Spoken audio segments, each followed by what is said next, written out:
You know, it wasn't until I got to the jungle that people were willing to show me into this, the dimension that exceeded my wildest dreams. I mean, that's it. And my dreams are pretty wild.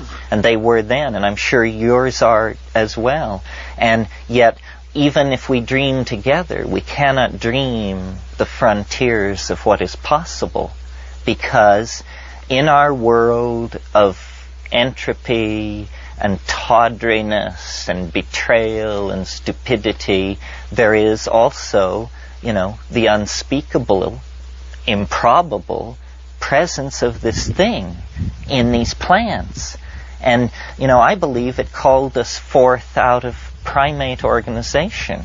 I believe that history is an effort to come to terms with this, a kind of hysterical love affair with the unthinkable, where, you know, you embrace it for 1,000 years, then you burn all your cities and books and persecute it for 1,000 years, and then you go mad and flip the coin again, because it's here with us. It is with us, tangible, experienceable, and yet not rationally apprehendable.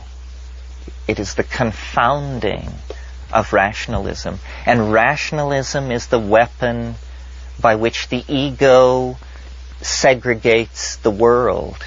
Me and them, inside, outside, my tribe, their tribe, the good people, the bad people.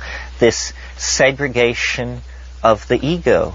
This is the neurotic response that somehow comes out of the trauma of our evolution on the planet. Our mother has been turbulent. Our childhood was turbulent. I evoked this morning when I talked about how 9 times the glaciers rolled south from the poles. I mean, we were left alone in the apartment a lot is the practical equivalent of this. So now, finding our way back, we can't get out of this mess without a miracle. I mean, it's like the Grateful Dead sing, you know, you need a miracle every day. And the only miracle around seems to lie in this strange domain of this shamanic dimension, that against all odds and probability, there is help or something nearby. Anyway, the strange flickering light of an unvisited farmhouse, and we're broken down on the road with a double flat and rain is pouring. So we are going to have to make our way toward this thing which beckons and which seems to have shaped our history. And these Amazonian people kept the faith.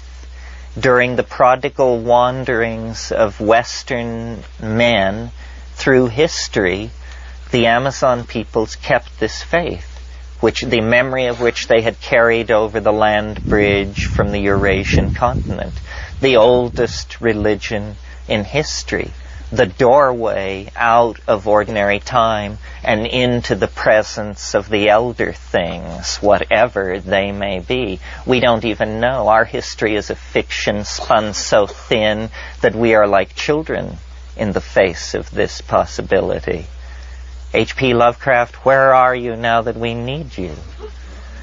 I personally felt that I searched the surface of reality like a blind person, probing for a chink, an opening, a possibility in the seamless surface of the high walls that seem to hem us in, the prison of Gnostic iron that the Mandayans placed at the center of the universe. And the chink in the armor is this radiant otherness that is showing through the plants. And what it is, who knows? What it's for, who knows? But that it loves us, that it too is reaching out toward us, is self-evident. And how can we not respond to that? We don't know what reality is. We don't know who we are. We don't know where we are. We are lost, and this is beckoning light, warmth, affection, and understanding for the plight of humanity. Shamans have always healed their people and predicted the weather and predicted the movement of game and this sort of thing out of resonance with this greater mind in nature, which has sheltered the human family over millennia. I mean, it is the unseen partner.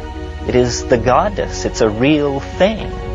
And now it must somehow be invoked operationally, again, because of our predicament as a result of having turned away from that.